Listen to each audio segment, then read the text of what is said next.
Welcome back, everybody, to Philosophy for the People. Just hit my microphone. We're here again with Dr. Jim Madden to continue our series on Plato's The Republic. We are on to Scroll 8, doing a little bit of Scroll 8 today. Yep. And yeah, you know, why don't I start with just like a brief executive summary, since Jim does most of the heavy lifting here. But I have the advantage that I like taught this book like last week, right? So I mean, it's it's natural. Have you finished with your students in class? Yeah, we finished Nicomachean Ethics today.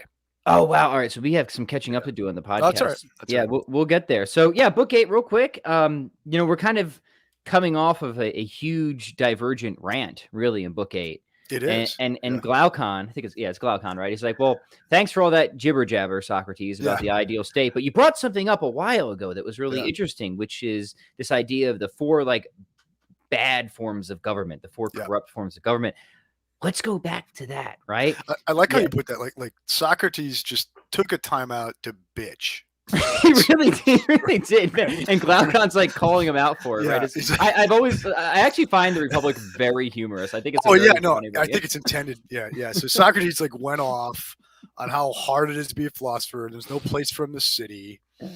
Okay, yeah, but we were talking about something here. Yeah, and that was I want to get back to that. Yeah, the interesting thing you said about these 4 bad forms of government, because the idea here is if we examine, what's gone wrong at the big level, then we can maybe try and illumine the condition in the individual soul, right? Yeah. And then once we see that, we'll finally be able to answer that dirty Thrasymachus, right? Yeah. About why justice, like, who cares, right? That was the other thing. There was 2 questions that the Republic. Why is justice good for its own sake and for its consequences? Right. That's right. And in book 7, we learned it looks like it's neither. Yeah. So, I mean, the Republic is struggling with 2 really big questions. What is justice? And as Jim put it eloquently before, and who cares, right? Who cares? So, all right. So that's where we are, Jim. I'm going to kick it over to you now. Any other preliminaries, or shall we? No, I will say, though, Socrates' pessimistic rant in I love that. It's the best take on the cave ever, right? Mm-hmm. The old guy's like doing it again. But Socrates' pessimistic rant in book 7, I think, is not entirely accidental to what goes on in book 8, because I think there's this really, really dark questions hovering over us, because in book 7 it looks like you get deep political pessimism, right? That the aristocratic arrangement, like the aristocratic state that would match the aristocratic soul, doesn't seem to be a real possibility given what Socrates says in book 7, right? And now we get into book 8, and it looks like once you take a step away from aristocracy, it's a one-way trip to tyranny. Right. It seems like it's just one inevitable consequence after the next. Yes. Right. Yes. Okay. And this is very, very important for understanding Plato's Republic and Aristotle's Nicomachean Ethics, and I think Greek thinking overall. Okay. And we've talked about that trope of the one versus the many that's throughout the Republic, right? And that trope of monotheism, my word, not Plato's word, versus polytheism. That's throughout the Republic. Okay. You have the same analogous trope in this notion of stability versus instability, right? Because soul, life, unity, being, right? They're all stable, right? They stay in place. They stay where they are, right? You can depend on them. They're less temporal, right? And in the case of being, for Plato, they're atemporal, okay? Whereas many, right, is in becoming, right, instability, right? They're all more temporal. They're all less reliable. They're all sliding somewhere, right? And instability can slide up or it can slide down, right? But it's a lot easier for it to slide down. And I think much of what's going on in the Republic is Plato saying it doesn't slide up. You start bad, you end bad. City starts bad, it ends bad. Okay. Yeah. And doesn't he even say at some point that even democracy is inevitable, right? Whether or not we think, maybe you think aristocracy is possible, but the impression I get when I read this is that it is going to slide into democracy. Democracy is going to slide into oligarchy. oligarchy is going to slide into democracy, and democracy is going to slide into tyranny. So those are the categories of and in the definitely in the city. So I read Plato as utterly politically pessimistic. Yeah, that's how I'm reading. And this becomes, and I really, now we're gonna, here we go. We're gonna end up having, we have to do the Nicomachean Ethics now eventually. Okay, but here, what else are we doing with our time? Right. Okay. So I think and we'll get into the details of this. I think for Plato, he is politically pessimistic, and I think he thinks even here in like governing from within the cave, even aristocracy will always be a temporary thing. It's going to slide. Okay. The question though is that true in the soul? Okay. And it seems that Plato does not think the instability has to be the case in the soul, or that you can achieve it and keep it, but then you're gone. Like you're as if dead, as we'll see, right? Death is going to come in an interesting way in this book. Okay. But I think there's this really interesting question. And I think it really does mark one of the key differences between Plato and Aristotle is, can the aristocratic soul survive in a non-aristocratic state? Okay. And it's my read in the Republic is Plato saying, no, it can't. So get out. Right. My read of Aristotle's run. Yeah. Get out of the cave and stay there. Right. Yeah. My read on Aristotle is he's taking up that question in the Nicomachean Ethics, and he is saying that the aristocratic soul needs a good city. Because a man alone is a beast or a god. Okay. Right. Yeah. Yeah. Now, so then like this is why I think book 8, I underappreciated until very recently in the Republic, is like this question of whether or not, for the Aristotelian, the question of book 8 in Plato's Republic is a very important question, because the picture we're going to see here in book 8 is one where it's an inevitable slide, man. Like we are all on a one-way trip in the state to tyranny. Okay. And so if Plato's right, so what? Be a philosopher, you can be aloof to it and go contemplate the good. If Aristotle's right, we're screwed. Yeah. We're screwed, right? Unless Aristotle's right, we can rehabilitate the state, which he thought we could. Yeah. Right. Okay, cool. So let's all right, why don't we very big picture, right? Yeah, this is good. And we will definitely do like at least 1, maybe 2 episodes once we're done with our summaries of all the books, just to explore all those themes. Maybe before we go to Aristotle's Ethics. Sort of like, what chilling questions has the Republic left us with? Well, there's that'll be good. No, I love it. So all right, real quick, let's just maybe summarize let's go through each of those. So democracy, we get the example of Crete and Sparta, right? What would the aristocratic state be and its corresponding soul? Well, the aristocratic state would be the one where the people running it are the philosopher kings, right? The aristocrats. Like, by aristocrat, we hear aristocrat, we think of a guy, on the lawn of an English manor, we think of the Disney movie, The Aristocats. Yeah. Eating cucumber sandwiches while the kids play croquet in the background, right? Okay. Right. Yeah. Not at all what Plato has in mind, and not at all what a Greek aristocrat looked like, right? Like, okay, these were like, okay, but by aristocracy, what Plato means is rule by the best. Yeah, by the but like the absolute most meritorious people are going to run this thing, and for him, that's the philosopher king.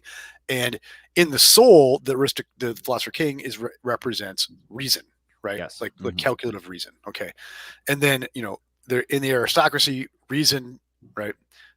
The philosopher king tells the guardians and auxiliaries what to do, the spirited element, and then they like tame the passions, they tame the merchants and the work people. Okay. Yeah, reason uses the part that we get angry with to control the appetites. Exactly. Exactly.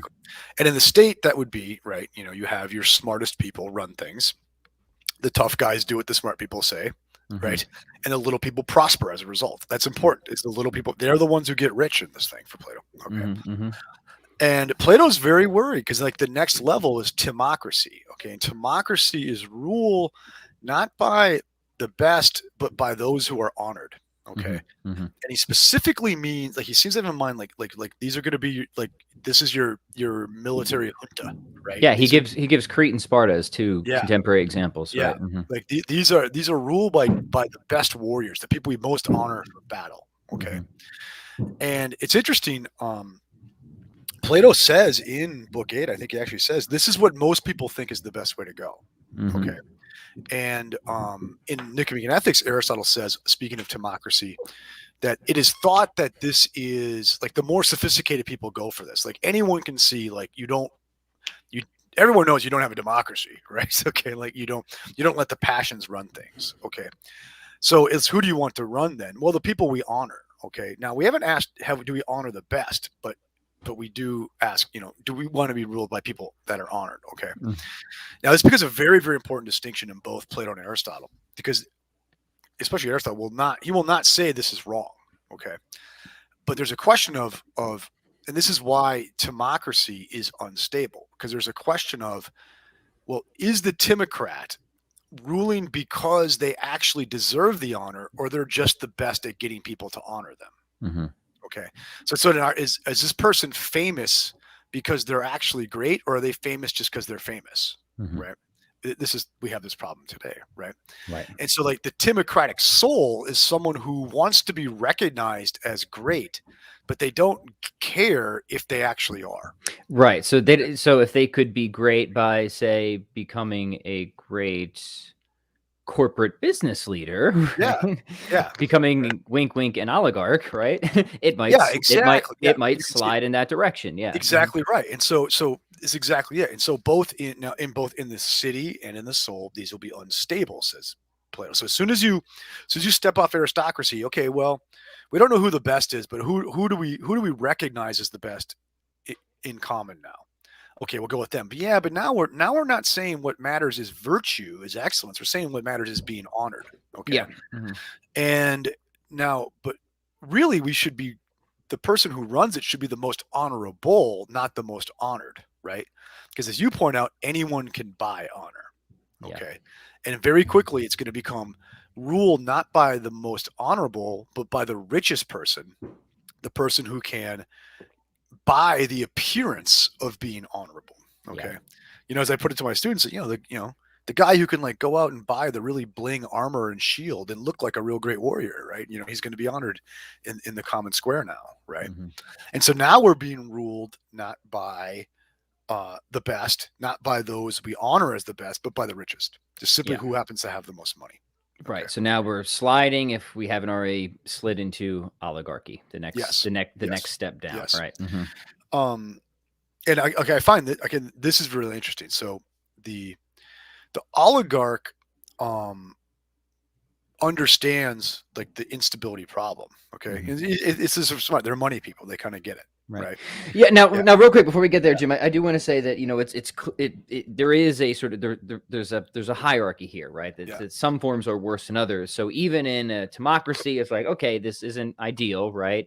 But there's still, like Sparta just kicked their ass in a war, right? So there's still like good things about this, right? Like you can't be a complete slob and be a Spartan, right? Yeah, exactly. Right. Aristotle says the more sophisticated people, not the merely vulgar, but the more sophisticated people think democracy is the way to go. Right. And then same thing with oligarchy is like, we can have like really vicious business owners, but they still have to be competent at some things, right? Yeah. This is Ross Perot, man. Right on. Right. I can run a business, man. So there's still admirable qualities or virtuous qualities, but we're now just straying further and further from the ideal, right? Yeah. Okay, and I think there's interesting like inversion too of the contemporary situation here too with Plato. It's coming up. So the oligarchs want the little people to have money for the necessities. Okay. Because they don't want revolution. So they're going to see to it that the little people, get their UBI, right? Okay. they get enough, so that they're not their old country buffets and their old country buffet. Yeah. That's dark, but true, dude. Yeah, it is. Right, okay. It is really. Yeah. Okay. So so they get the UBI enough for old country buffet. Right? And so that keeps stability, right? But what's interesting, though, is inevitably, though, the oligarch is going to start to accumulate a great deal of wealth, right? A great deal of wealth, right? And so you're going to get income inequality, right? You're going to get a fairly small percentage of the population operating with the vast majority of the wealth, whereas everybody else is sort of being given like the necessities of life, right? Interesting. Okay. And Plato sees this is inherently unstable. Right. Like the little people are not going to stand for this. They're going to see the inequality and they're not going to like it. And they're being ruined by the oligarchs. They're because being the ruined oligarchs are just giving them a bunch of old country buffet, making them vicious, appealing to their base desires, all that stuff. Exactly. Right? Yeah. You know what I mean? And it's interesting though, Plato doesn't have a problem with income inequality per se, right? So the ideal state for him is like the 1%, like the 1% in terms of talent get less than 1% of the wealth, and like the vast majority of the wealth would be given to the common people. Yeah, right? it's the reverse. Yeah. It's interesting, right? It's the reverse. Yeah, so the most talented really just get only what they need for sustenance and maintenance, right? Because they get the reward of real responsibility. That is what they're paid in, real responsibility, right? Yeah. Which is fascinating. Okay. Whereas now with the oligarchs, you're going to have like what we have, where you have like a fairly small segment of the population, not necessarily, maybe, I don't want to get into this, not necessarily for meritocratic reasons, are going to hold the vast majority of the wealth. And then the merchant class is not going to dig that. They're going to feel that that's unfair. Right. Right. So excuse me. So then you're going to have, a pushback against that order. Now, oligarchy is an order. This is your point. It is an order. It's better than nothing, right? It is an order, but now it's going to be inherently unstable because you're going to get income inequality, not Plato's word, but our word, right? You're going to get this income inequality problem. And then the lower strata are going to get out of order here, and you're going to get revolution. You're going to get democracy, right? Yeah. Right. And Plato seems to have had quite a, he seems to have been quite predictively successful in this a number of times looking through history, right? I mean, we have some like French Revolution seems to be a great example of this. Yeah. Interesting thing about the French Revolution is my understanding, this is Simon Schama, is at the moment of the revolution, the working class of France, right, actually had been on an income upswing for a generation. Okay. But there was a huge difference in the relative wealth of the richest and the poorest, right? So you see this all the time. Well, we see it in our country now. We know one of the biggest complaints in our country, again, I want to keep this mostly about Plato, but it's a good parallel example, is like, obviously, people in our time are financially way, way better off than most times throughout all of history, right? But people still are like pissed of the huge, inequalities, like whether they should be or not, they are, right? This is a constant political appeal. So like, even though we've had this, great increase in just, the material quality of living, at least spiritual, who knows, right? But we've had this, but there's still such resentment about the inequalities, right? It's a constant political appeal. Well, and think of way back to the beginning of the Republic, the fundamental human problem is wanting to do better. Right? Doing better than the next guy. And so when you feel yourself at the bottom of a hierarchy, like, you don't like it, even if you're doing fat and happy, you don't like it. You want to do better. You don't want to be in your lane. You're going to push back. Right. And Plato sees, for good or ill, that's a real fact of human nature. And it's and when you have that kind of like inverted inequality problem, it's going to break out into democracy. Right. And what he means by democracy is not something like a modern democratic republic such as we aspire to, right? It is just simply the straight vote of the populace, right? Like the absolute tyranny of the majority. Of a vicious populace too. And I think that's an important thing that we need to iterate. For Plato, what constitutes the city just is the character of the individuals, right? That's the key, right? So like, he literally says, like, what else could it be constituted by, right? Yeah, exactly. And so the people so what wins now is just the overwhelming biggest desire among the people, right? Just because, and not for any good reason, just because that's what happens to be the current desire, right? Completely unchecked reason. So reason has been kicked out, right? The spirited class has sold out and become oligarchs. Oh my God, this is really hard. And now students have disdain for their teachers. Students have disdain for their teachers, right? It's that movie Over the Edge. Boys don't have respect for their fathers. They don't. Right? I know. Over the Edge. Great example. Exactly. Great example. Yeah. Anyway, and so like the reason is checked out. The oligarchs are checked out, or the aristocrats are checked out. the Timocrats, the honorable people, they're gone, right? And the oligarchs try to keep order, but they get greedy, and now you're just left with unchecked desire. Okay. Yeah. And so, and remember, this parallels to the soul, right? The aristocratic soul. You would run your life as an aristocratic, sort of benevolent despot, right? But then you've lost reason. But maybe you could still like live for the sake of honor and like spiritedness and competition, But soon, think of like how many like classic stories we have about sports people, about fighters or something, who very, very spirited, honorable people. And then what happens? Eventually it becomes about the money, right? You know what I mean? So you have reason. They become a sellout, as they say. They sell out for the money, right? Okay. And it's because they don't have reason telling them what it is to be truly honorable. It just becomes about honor, but then they confuse honor with money, and they gain an oligarchic soul. And then how's the story always end? Well, the oligarchic soul just becomes, a democratic soul, right? It becomes about like cocaine and hookers, right? And it all ends in like a hotel room in Pasadena. So you go from being sold out to washed up, right? Well, yeah, exactly. Sold out to washed up. Like like there's a reason why that's like the prototypical story, man. Yeah, because it's how lives go wrong, right? It's how lives go wrong. And it's interesting for Plato. It is in fact,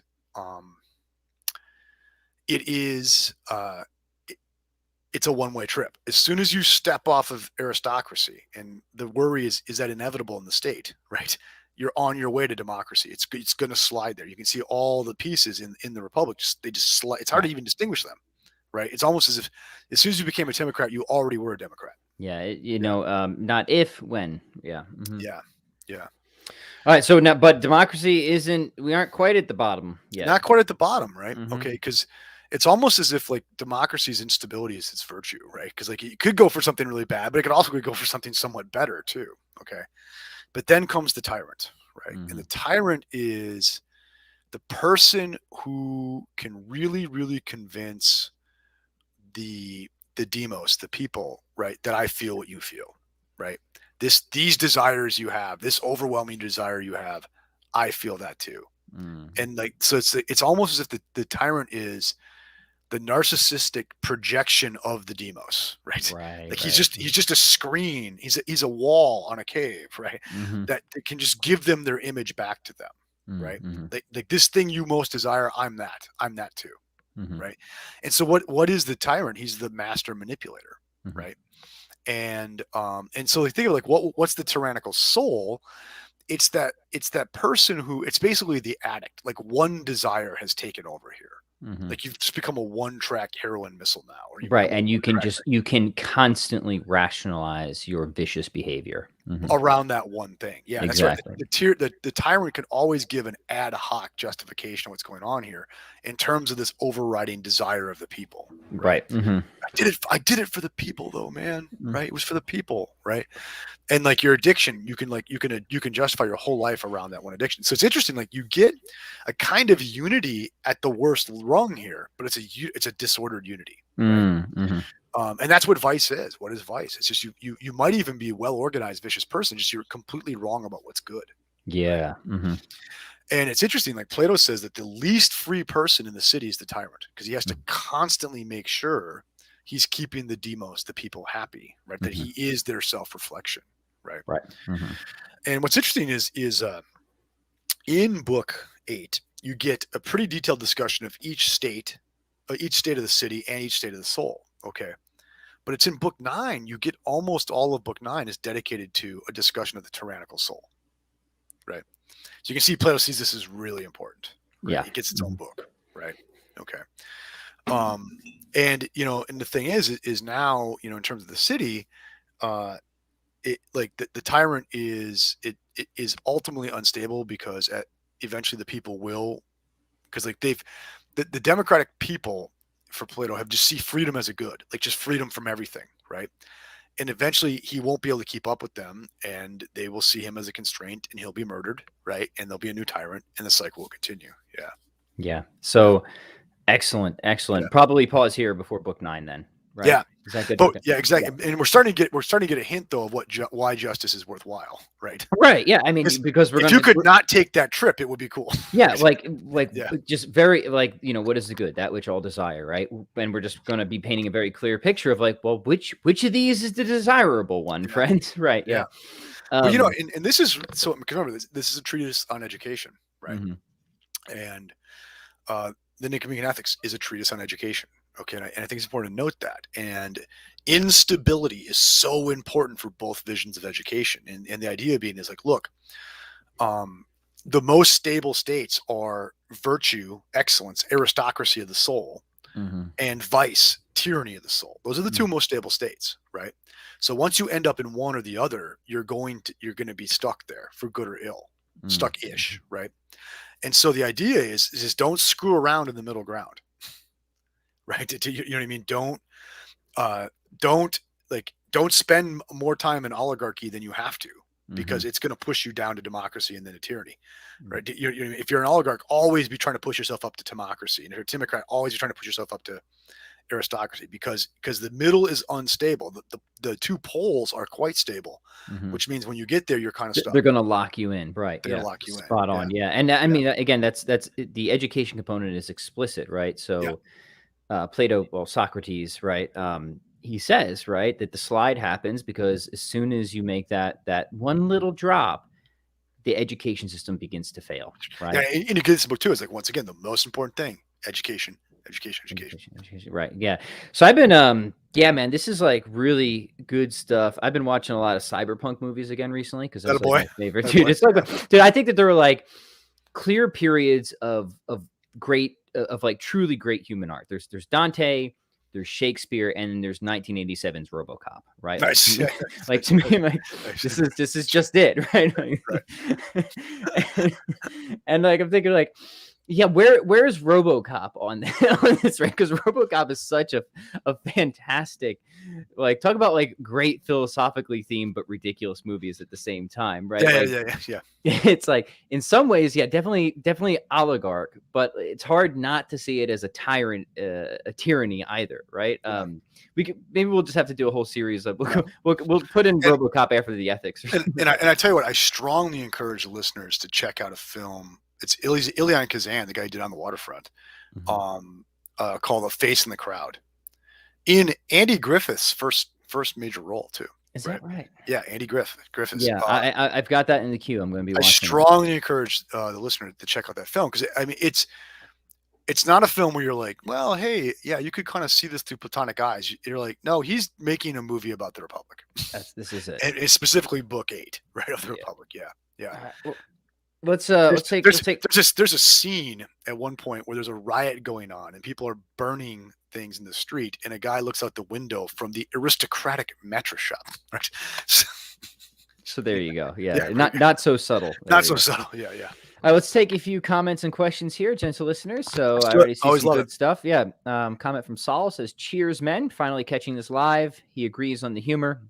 He says the audio versions that he's been listening to, the actors really play it up with the tones and the grunts. Yeah, put a link in, Sal. I know some people have asked for, I guess the recommended audiobooks here. So if you enjoy the one that you've been listening to, put a link in for people if you don't mind. That's right. All right, JC Beats has a question. He says, "I've heard some philosophers identify the form of the good with God and see Plato as a classical theist. What are your thoughts, Dr. Jim?" I think Plato is something of a monotheist, right? Well, I mean, you Plato or Socrates, right? Okay, so we have his dialogue, the Timaeus, where you do get a sort of creation story, right?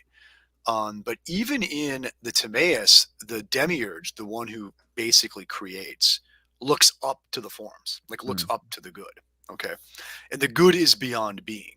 Okay. But what is that? Is that a critique of classical theism? Well, no, because classical theism wasn't classical at this point, right? Okay. All right. Yeah, you know what I mean? And moreover, like what gods were in popular Greek legend at that point are very much not in the model of classical theism, right? So it could be a critique of that kind of mythological view, right? But I mean, the way I read Plato is you're getting the first real attempt at monotheism here, of values monotheism.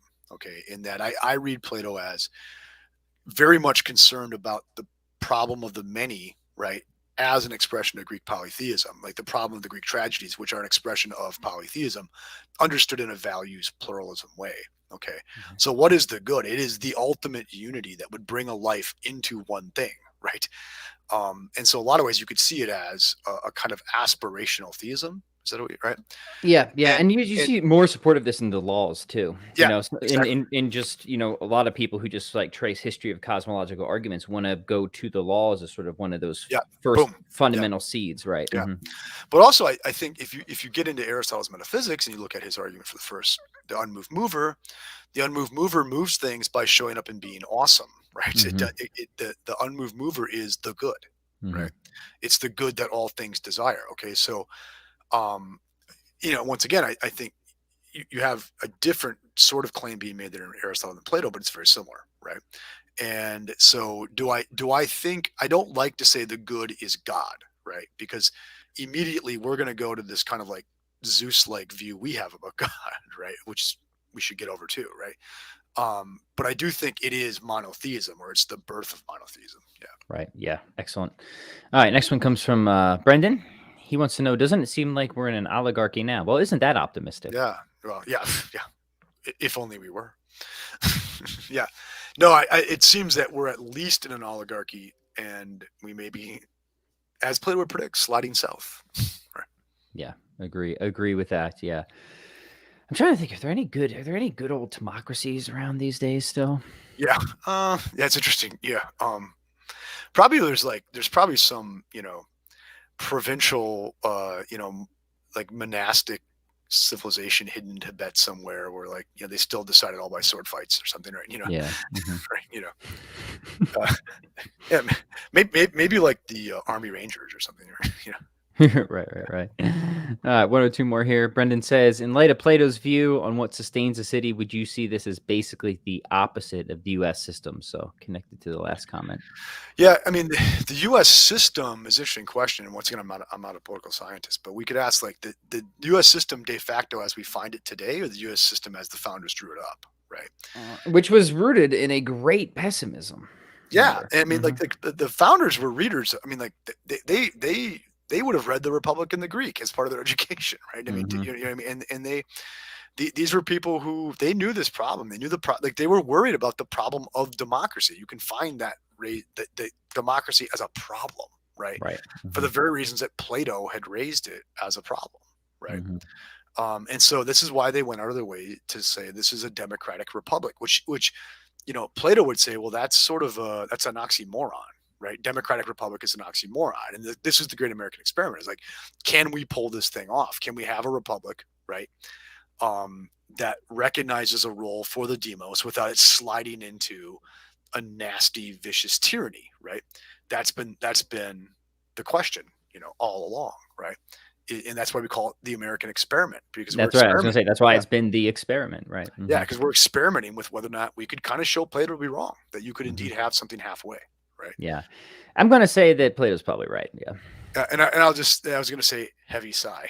Yeah, heavy sigh. Saul says we tend to overvalue and overstate our contributions, and at some time envy the neighbor. A vicious cycle. Well said, Saul. Well said, man. Right. And welcome to history, right? Indeed.